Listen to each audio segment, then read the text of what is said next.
Hello everyone, welcome back to Taylor Talks. Nice to meet you. I'm Taylor, and today I have a fantastic guest here with me today, Corey Piper. Hey Taylor, how are you? Thanks for being here. Oh, thanks for having me. Yeah, it's going to be a fun one. I'm really excited because I feel like this is something that a lot of people don't really realize is out there to help market their business. Sure. But before we get into that, while we're here today, of course, it's sponsored by Upkeep Home Warranty and Maintenance. We're the only home warranty company that offers maintenance 4 times a year. We come out and maintain things so you don't have to, and so you don't have to worry about it.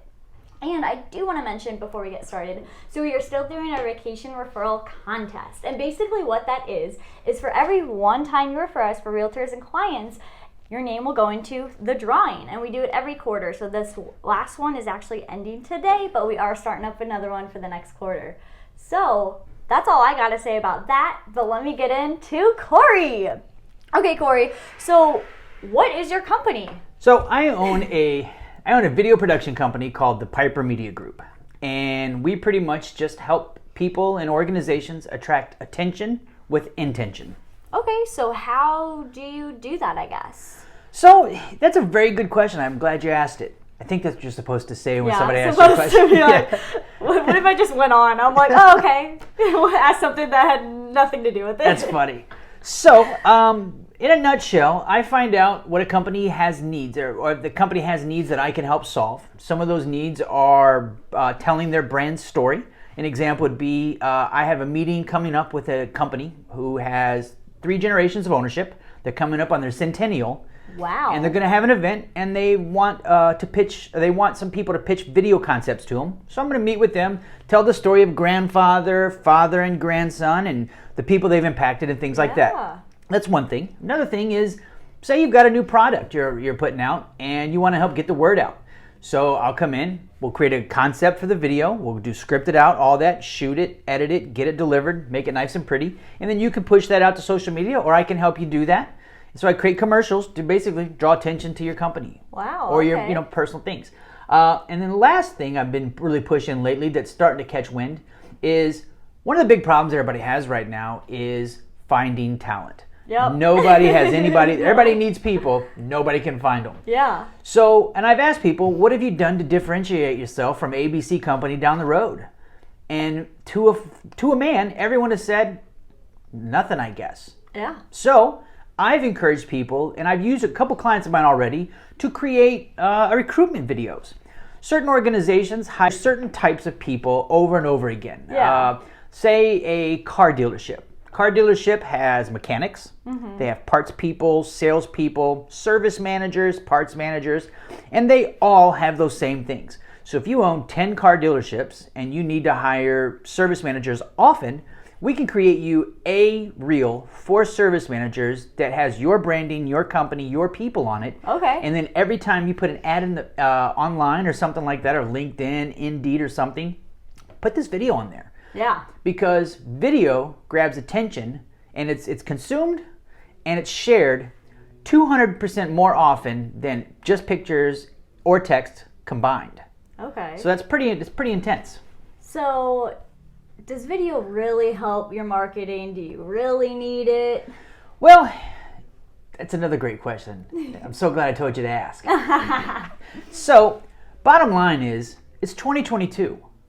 And the days of being able to fully recognize your potential as a company without utilizing video are over. If you aren't using video, chances are your competitors are kicking your butt by using it. Yeah. It's just a simple fact. And it's not as, while high quality, high end video is always going to be pricey. Mm-hmm. But the days of having to spend $20,000 to get the video, or $5,000 or $1,000, whatever your range is, and then spending another $200,000 to get it on TV are gone. Now, you know who your target, if you're a good business person, yeah, you know who your target audience is. Mm-hmm. You know who you need to get in front of. Yeah, definitely. And you can do Google ads, or you can do Facebook ads. You can make a video specifically for one type of person, and you can make sure that that video is put in front of those people and those people alone. So it doesn't make any sense not to. So you can create a video that says, I sell the best 3/4 inch widgets, and you can put that in front of all the 3/4-inch widget buyingest people in town. And it's a no-brainer. It's the best way to get the bang for your buck. Well, and definitely, with the push of TikTok and YouTube and how big, both of those apps are, that's where our focus is. So like you're saying, pictures and just posting and stuff like that doesn't really get people's attention anymore. You just see it and you'll just scroll past it. You may not even read the first word on it now. Yeah. And with TikTok and YouTube, I think that's kind of conditioned us to listen more to videos. It really has. And thank God, because I would be out of business if it wasn't for that. You're like, yes, let's go. Kobe. So how did you get into this career, Corey? What really pushed you to do this? Because, this isn't easy. And, what I do for this is nothing even close compared to what you do and the type of editing and camera angles and everything you do. So how did you get into it? So back in high school, I was the kind of kid that was kind of hard to keep in his seats in the classroom. And some of my teachers realized that if you let me do video for projects, I'll work 5 times as hard and put in a higher quality project than I ever would if I hadn't. Yeah. So I kind of gravitated towards that for a little while.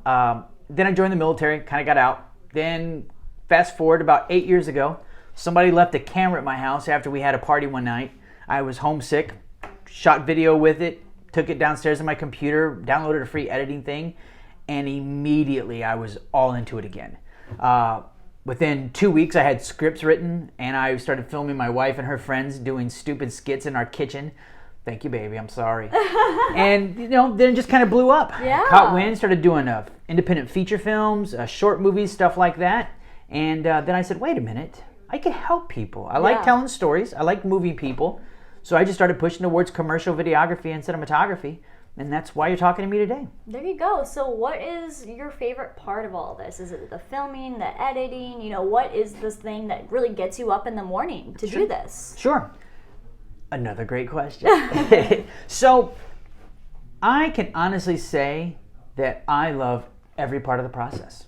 Every part. But if I had to pick one, like you asked, I would say it's the interaction. When I get on set, and I get to really get the performances out of people. Yeah. I like setting up the lights. I like engaging with people.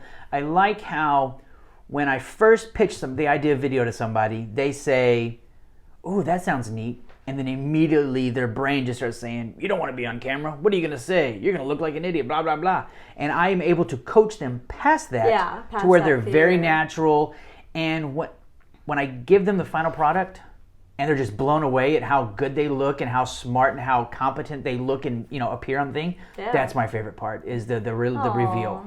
Yeah, definitely, because even when I first started doing these Taylor Talks, sure. In the beginning, it was like I was so stiff. I'm like, why am I sitting like that? Like, what do I do with my hands? Yeah, what do I do with my hands? And even now, I'll catch myself. I'm like, oh my gosh, like stop, because I can't stop moving. Like this whole time in my head, I'm like, it's okay, just breathe, just because I'm always moving. Sure. And I notice in the videos, I'm like, stop. Because then it takes, it takes people away from who I'm actually. The focus is on you right now. You know what I mean? I don't want people to look at me tapping my foot and doing stuff. That's not your foot. Oh, I tapped it under the table. Oh, okay. But yeah, so that's something really hard. So it's really neat that you can coach people and get them to a point where they look at it and they're like, I'm a professional. Sure. So we talked about the best part. What's the hardest part of your job? I would say there's 2 parts. One is convincing people that it's a good benefit for their money. Small business owners have a finite amount of money or a zero budget for marketing. Yeah. And to convince people that it's worth their time sometimes can be challenging. But when it comes to the actual practical, the work itself, I would say the hardest part is probably writing good content. The whole key of a commercial, I tell people, is one, you've got to pull them out of their zone, whatever they're doing, you've got to make them pay attention. So that's the, grab attention. Yeah, and you don't have a lot of time to do that. It has to be quick. Yes, so you've got to pull their attention, tell them what you want them to know, and then ask them to do something to help them solve that problem. So getting the copy written that grabs attention, that's the hardest part, is to make sure that the content you're creating is really speaking to the people you want to speak to. Yeah, most definitely. And everyone's attention spans have shortened Oh yeah. because of TikTok.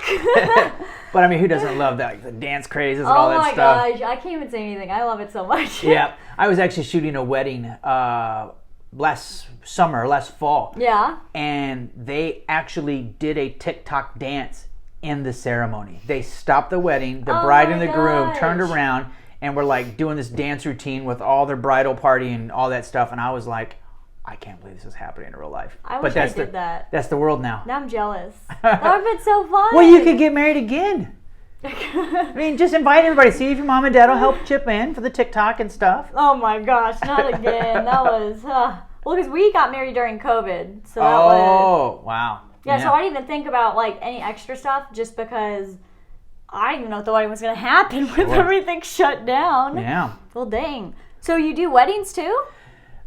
Ish. Not really. Not really. Okay. I mean, I help out and I do some, Yeah. but that's not the focus of my. Your focus is yeah. for businesses, explaining Yeah. videos Yep. and stuff like that. Yep. Okay, awesome. Well, thanks for being here today, Cordy. Thanks for having me, I'm Taylor. so excited for having you.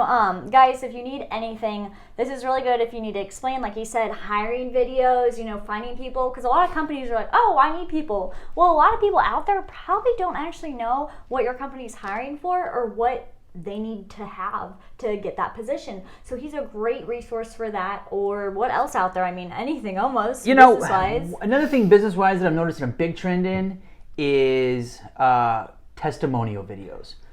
People sometimes believe what you tell them about you, but it seems like they always believe what somebody else says about you. So if you can get some of your clients to come in and say really nice things about you on video, it works very, very well to get other people to call you to do the same. Good point. Good Yeah. point. And consistency is a good thing too. Sure. If you put out just one video, I think it's better when people are putting out multiples. Sure. Keeping up, because there's always parts of company that you could explain, or like you said, 1 month you could do a testimonial, the next month you could do an explainer, this month, so it's always good to keep up with that. But talk to oh my gosh. Talk to Corey, guys. Well, thank you. It's been fun, guys. Thank you guys for watching and have a wonderful day. Bye-bye. See ya.